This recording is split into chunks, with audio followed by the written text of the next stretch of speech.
সম্বরণ দপ্তর, পরিবহন এবং পর্যটন দপ্তরের মাননীয় মন্ত্রী তথা আজকের অতিথি আছেন ডাইরেক্টর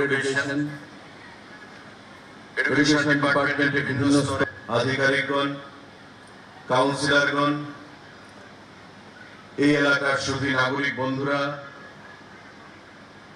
এই বিদ্যালয়ের প্রধান শিক্ষক থেকে শুরু করে শিক্ষক শিক্ষিকা মণ্ডলী, ভার্চুয়ালি যারা বাকি 4টি স্কুল থেকে আমাদের সঙ্গে যুক্ত হয়েছেন,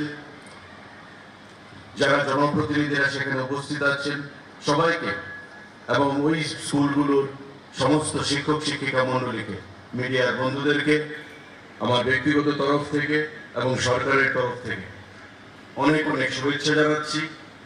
বাংলার শুভ নববর্ষে অনেক অনেক অভিনন্দন জানাচ্ছি।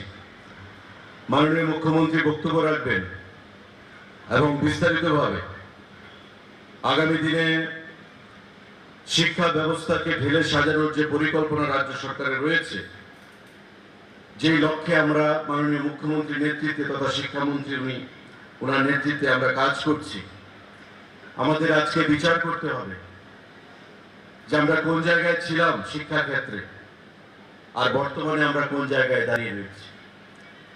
একটা সময় ছিল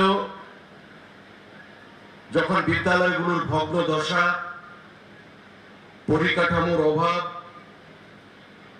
বিদ্যালয়ে কোয়ালিটি এডুকেশন যেটা প্রদান করা হতো না, শুধু দলবাজি, ক্যাডারবাজি, এভাবে রাজ্যের শিক্ষা ব্যবস্থাকে পঙ্গু করে দেওয়া হয়েছিল।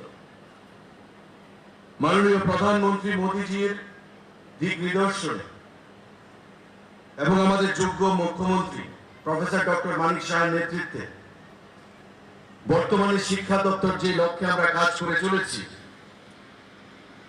তার প্রতিফলনও আমরা তার মাধ্যমিক এবং উচ্চ মাধ্যমিকের ফলাফলে আমরা লক্ষ্য করতে পেরেছি। এবং এতে করে আমরা দেখলাম 88% বেশি হায়ার সেকেন্ডারিতে পাস, 86% বেশি পাশের হার।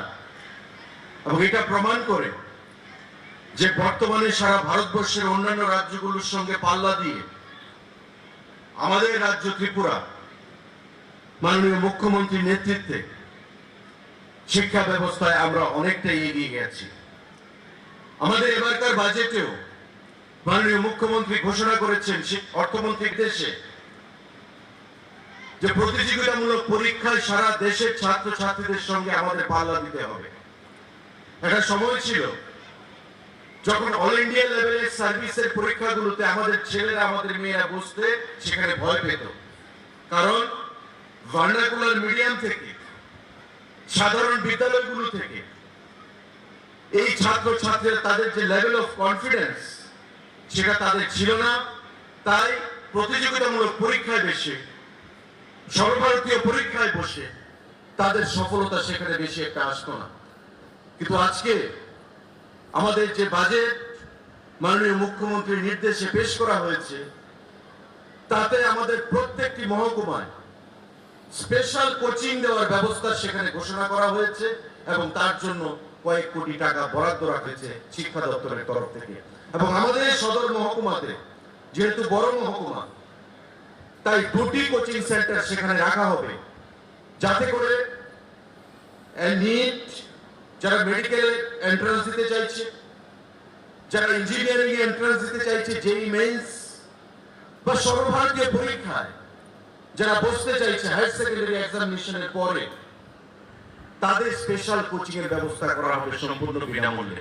এটা রাজ্য সরকার আমরা ঘোষণা করেছি মাননীয় মুখ্যমন্ত্রীর নির্দেশে। আমাদের মাননীয় অর্থমন্ত্রী তার বাজেট ভাষণে সেটা উল্লেখ করেছেন। বন্ধুরা, উদ্দেশ্য কি? যে আমাদের রাজ্যের ছেলে মেয়েরা যারা তিমিরে ছিল বিগত দিনে, তাদেরকে সেই অন্ধকারের কানাগুলি থেকে বের করে এনে, যেটা স্বামী বিবেকানন্দ বলেছিলেন, education is the manifestation of perfection in a man. শিক্ষা মানুষকে সম্পূর্ণতা এনে দেয়। শিক্ষা ছাড়া কোনো অবস্থাতেই একটা জাতি এগিয়ে যেতে পারে না, একটা রাজ্য এগিয়ে যেতে পারে না, একটা দেশ এগিয়ে যেতে পারে না। তাই আজকাল সারা ভারতবর্ষে, সারা পৃথিবীতে দেখবেন যে হিউম্যান রিসোর্স, মানব সম্পদ, সেই মানব সম্পদকে উন্নত করার সমস্ত পরিকল্পনা সেই দেশগুলো উন্নত দেশগুলো গ্রহণ করছে, আমাদের প্রধানমন্ত্রীর নেতৃত্বে ভারতবর্ষ গ্রহণ করেছে এবং তার প্রতিফলন আমাদের রাজ্যেও আমরা দেখতে পাচ্ছি। মাননীয় মুখ্যমন্ত্রীর সেখানে দিক নির্দেশে মাননীয় মুখ্যমন্ত্রীর যোগ্য নেতৃত্বে আজকে এই শিক্ষা দপ্তর, আমাদের যতগুলো দপ্তর রয়েছে মাননীয় মুখ্যমন্ত্রীর নেতৃত্বে সব থেকে বড় দপ্তর, তার হিউম্যান রিসোর্স বা ম্যান পাওয়ার সব থেকে বেশি, the biggest one. Elementary education বলুন, সেকেন্ডারি এডুকেশন বলুন, হায়ার এডুকেশন বলুন, সবগুলো যদি আমরা যোগফল করি তবে কর্মচারীর সংখ্যা 30,000-এর উপর ছাপিয়ে যাবে। তো এই যে সংখ্যাটা আমাদের রাজ্যের উন্নয়নের ক্ষেত্রে একটা বিশাল ভূমিকা পালন করবে এবং আগামী দিনে আমাদের সরকার, আমরা সে দিশায় কাজ করছি মাননীয় মুখ্যমন্ত্রীর নির্দেশে। আমি যারা আজকে এখানে উপস্থিত আছেন, বিশেষ করে এই বিদ্যালয় স্থাপন হয়েছে, আমরা দেখেছিলাম বিগত সরকারের আমলেও